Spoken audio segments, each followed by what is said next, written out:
Before. And I will sing praise, I will sing. After. And I will sing praise, I will sing praise. In context. For the Lord is good always, and all of my days. I could jam out to this song for forever. This is a worship night that my church team and I did a couple of weeks ago. And I'm approaching the mix, specifically the vocal mix, very, very differently from the way I would traditionally do in the box mixes. Meaning, like when you're doing a pop record or even a CCM record, like one of the first things I will do is I'll tune the vocal.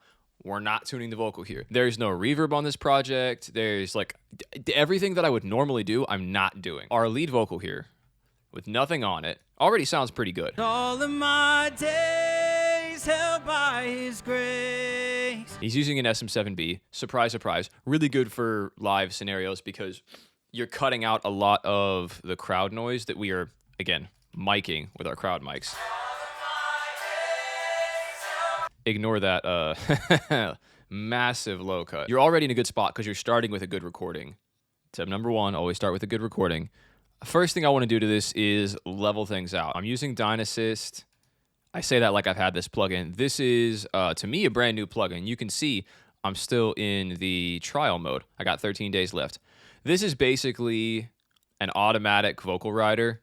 So it reads your signal and adjusts gain to even things out, but without compression, right? So it's not compressing the signal. It's just like riding the volume. All of my days held by his grace. For the Lord is good, the Lord is good always. Makes a huge difference. And it's AI powered, so it understands when it's a vocal and not a vocal. So you can use, for instance, your vocal gates, and it'll gate out non-vocal sounds. So it's hearing a guitar, even if the guitar is within, let's say, the threshold of a typical noise gate. This is not a typical noise gate. It understands that it's not a guitar, or it understands that it's not a vocal, so it gates it. Second thing I do is OTT. You would be surprised at how often I use a freaking free plugin. All of my days held by his grace. I'm basically using it to get some shiny, sparkly top end. You can see I've only got the depth at 31%. So I'm not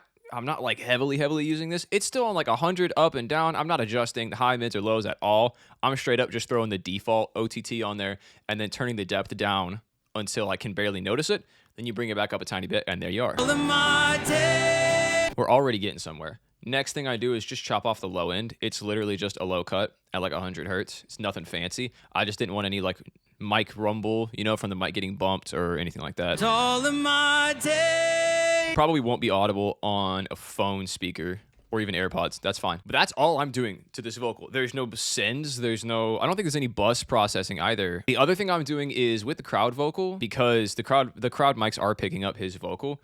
I've got gain plugins where I'm like inverting the phase. One, to even them out between each other, and two, to try and remove a little bit of that weird like phasing thing that happens when you've got three mics that are all picking up one voice. So we're doing that, and we're also adding an unmask on the crowd bus. This is listening to my lead singer's mic, listening to Jonah's mic.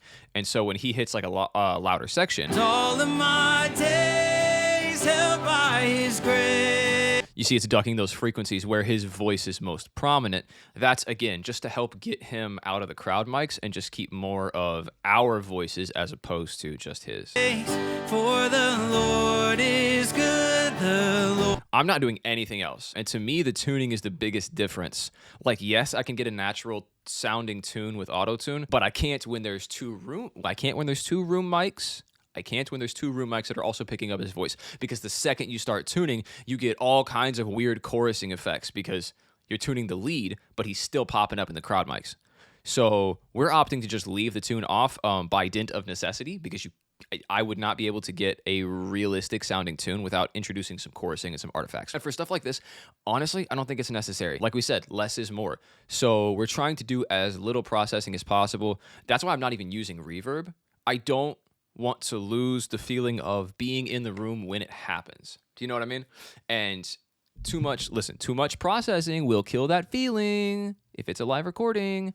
So we're doing as little as possible. I actually had like a sort of ambient, like real short room reverb on the guitars and ended up taking it off earlier because you lost You lost that natural, believable feeling. This has to be believable. We don't have any footage for it, so the sound becomes even more important. Like, it becomes even more important that the audio is believable because you're selling this story.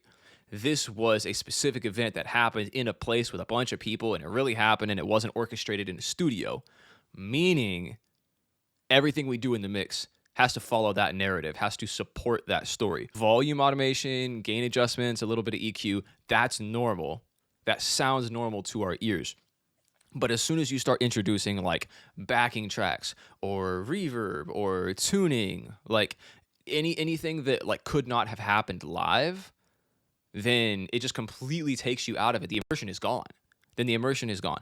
And for live projects, but especially like live in the room projects, not just like live worship recorded, you know, with a huge band and like backing tracks and all this nonsense. I mean, like events like this, the auditory narrative is so important, and I don't think people understand this. It has to be believable. Long story short, it just has to be believable. So that's why we're doing as little as possible to the mix. So yeah, that's how I handle live vocals for like in the room events like this. And bro, I cannot wait for this mix to come out. Listen to this. And I will sing praise, I will sing praise, for the Lord is good always. So good. And all of my days held by his grace. Love you guys.